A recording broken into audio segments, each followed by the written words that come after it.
अस्सलाम वालेकुम दोस्तों, ड्रामा सीरियल पंजाबी ड्रामे में छा जाबिर खान हाणे रस जाकर खान के जाल में फंसाए उनके मारे छॾींदो। छा सावल खान हाणे आख़िरकार अकबर खान सां जहिड़ो करे हो त सिकू खे कढी ईंदो। दोस्तों तव्हांखे सॼी कहानी अपडेट ईंदी नंढड़ी ऐं छोटी वीडियो में ॾियण वारा आहियूं। दोस्तों वीडियो खे आख़िर ताईं ॾिसणा थी सघे मुंहिंजे यूट्यूब चैनल ज़मीर जमाली खे लाज़मी सब्सक्राइब कंदा। दोस्तों सब्सक्राइब करण सां को वञ बैलेंस न करंदो, काफ़ी असांजी हौसला ऐं तव्हांखे बि वधीक वीडियो ॾिसण वटां मिलंदा। दोस्तों अवां जो टाइम वेस्ट न करें हलो था पंहिंजी कहानी अपडेट जी तरफ़। दोस्तों हाणे तव्हां ॾिसंदो जाबिर खान एड़ो त कमीनो है जो हू पंहिंजे भाउ कासिम के साफ़ साफ़ चई छॾियो त हाणे तूं जेको आहे अहिड़ी का ॻाल्हि सोच जंहिंमें असां जेको आहे रिस जाकर खान खे नुक़सान पहुचाए सघूं। अगर जेकर हू असांजो पीछो आहे त उनखे अहिड़े नमूने सां धोखो ॾेई सघूं जो हू उन जाल में फांसी वञे ऐं असां पोइ जेको आहे अॻिते निकिरी वञूं। कासिम खान चवंदो त जाबिर खान बस तूं परेशान न थी, इन बारे में मां सोचे ऐं उन खां बाद तव्हांखे इतलाह कंदुसि त रिस जाकर खान खे कीअं फसाइणो आहे ऐं उनखे जेको आहे कीअं सज़ा ॾियणो आहे जीअं हू वापसी थी सघे। जाबिर खान चवंदो त कासिम खान मूं हिकु ॻाल्हि सोची आहे जंहिंमें जेको आहे रिस जाकर खान खे नुक़सान पहुची सघे थो। उहा ॻाल्हि इहा आहे त असां जेको आहे लिकी छपी वेही रही इन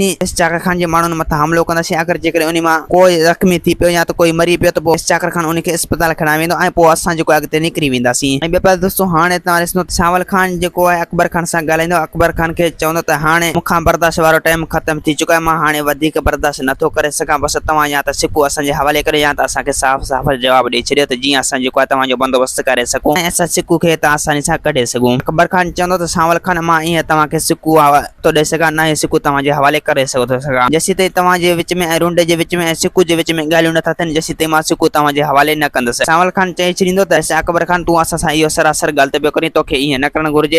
अकबर चवंदो सावल खान मूं सिकू सां वाइदो करे छॾियो, हर हाल में मां पंहिंजो वाइदो निभाईंदुसि। ॿियो त मूं जेको आहे उनखे पनाह ॾिनो ऐं मां हर हाल में उन सां धोखो नथो करे सघां। तव्हां खां जेतिरो जल्द थी सघे तव्हां मुंहिंजी पचर छॾियो। सावल खान चवंदो त अकबर खान असां ईअं तुंहिंजी पचर कॾहिं बि न छॾींदासीं, हर हाल में सिकू उतां कढे वेंदासीं। दोस्तों उम्मीद है कहानी खे पसंदि सां कॾींदा हाणे जा त वरी तव्हां सां मिलंदासीं कहिड़ी वीडियो में। ख़ुदा हाफ़िज़।